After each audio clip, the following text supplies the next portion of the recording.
changed a lot. Yes. So as what you've said, you prepared a lot for this. So what you do in the past 2 years? Anything you'd like to share to us? Update about your life?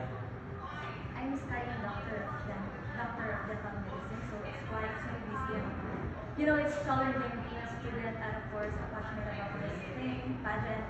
So for me, this time is the most waited time for me to maybe to showcase and to prove to people that I'm not just capable to be your first runner-up, but also capable and deserving to be your next Miss Labasa.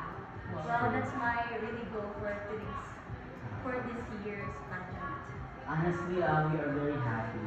We are very happy because that manifests that you enjoyed your experience, you love your experience with us, and that tells us that maybe we did something good in the girls in previous batches because it it it helped you, it motivated you.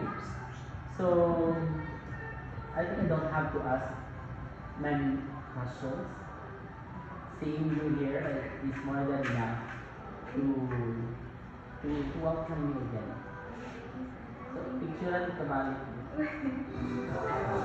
Para